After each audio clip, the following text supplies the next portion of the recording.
That old garden hose coiled up in your garage or shed is worth far more than its weight as scrap rubber. In the next 30 minutes, you can convert it into a fully functional DIY drip irrigation system that waters your vegetable beds, raised rows, or container plants automatically while you relax and enjoy your morning coffee. No professional plumber, no expensive store-bought kit, and no complicated installation. Just an old hose, a drill, and a handful of inexpensive parts. By the end of this video, you will have a working drip irrigation system installed and running in your garden, delivering slow, targeted water directly to the root zone of every plant and keeping your soil consistently moist without any effort on your part. Your plants will grow stronger, fungal disease problems will decrease because your foliage stays completely dry, and you will use significantly less water than you would with a traditional sprinkler or daily hand watering routine. This is the kind of simple, near-zero cost upgrade that transforms how your entire garden performs all season long. The supplies you need for this project are minimal, inexpensive, and likely already on hand.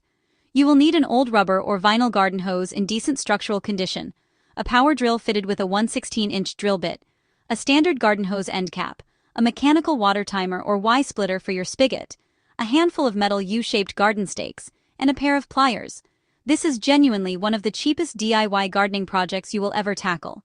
If you already have the hose, your total investment may be less than $5. Stop at any hardware or garden supply store and pick up the end cap and timer if needed. They are stocked right in the irrigation aisle and cost just a few dollars each.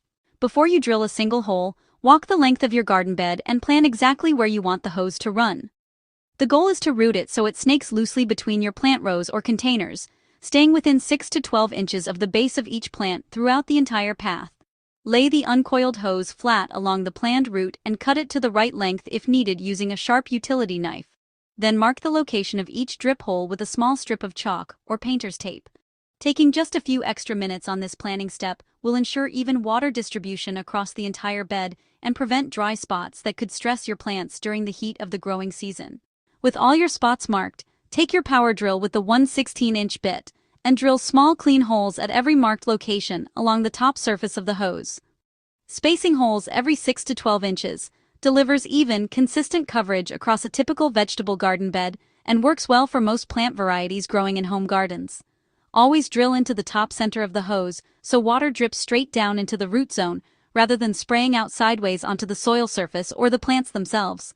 Keep each hole the same size. Do not be tempted to make them larger, because oversized holes will dump all of your water pressure at the near end of the hose and leave the far end barely dripping at all. Once all of your drip holes are drilled, screw a standard garden hose end cap firmly onto the open far end of the hose. This is one of the most important steps in the entire build, because the end cap is what forces your water pressure to push through those small drip holes, instead of simply escaping out the open end and being wasted. Hand tighten the cap first until it feels snug, then use your pliers to give it one final quarter turn so it cannot loosen under water pressure during a watering cycle. A poorly sealed end cap is the single most common reason a homemade drip irrigation system loses pressure and underperforms, so take a few extra seconds here to make sure that connection is completely secure before you move on. Take the connector end of the hose and attach it directly to your outdoor water spigot or hose bib. Before you make that final connection, thread an inexpensive mechanical water timer onto the spigot first, and then attach the hose to the timer. This one small addition turns the system from a manual project into a fully automated daily irrigation setup. A basic dial-style timer costs between $10 and $20, requires no batteries or electricity, and can be set to water your garden at the same time every day regardless of whether you are home or away. When you turn the water on, keep the pressure at low to medium. Your goal is a slow, steady flow through the hose, not a high-pressure burst that would force water through those small holes too fast and unevenly. Before we finish the build, if this is already making sense and you can picture yourself setting this up this weekend, do us a quick favor right now and hit that like button, and go ahead and subscribe to the channel if you are not already. New organic gardening tips, soil health guides, and simple DIY projects exactly like this one drop every single week. Now let's get this system staked in and tested. With the water running at low pressure, begin pressing your metal garden stakes over the hose and into the soil at approximately every 12 inches along its full length.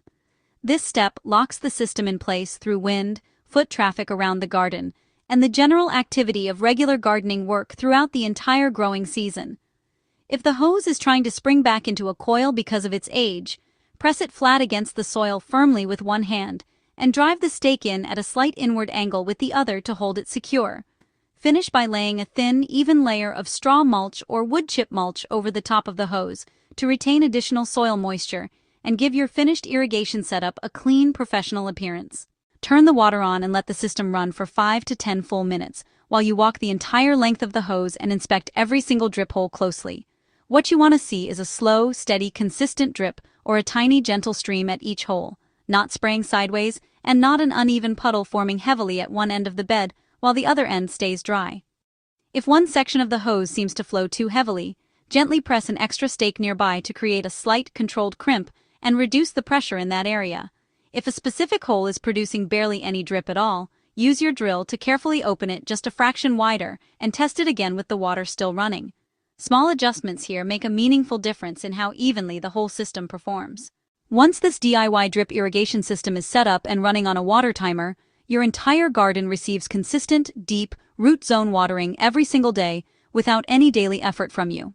That kind of deep watering conditions roots to push downward into the soil rather than staying near the surface, which produces noticeably stronger and more drought-resilient plants that handle heat and dry spells far better across the entire growing season.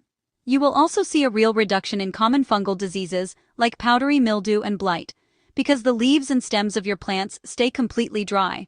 All moisture goes directly into the soil exactly where it belongs. Research consistently shows that properly designed drip irrigation systems reduce garden water consumption by 30 to 50% compared to overhead sprinklers or hand watering. And this simple old hose version delivers every one of those advantages for just a few dollars. Here is a quick recap of everything this system involved from start to finish.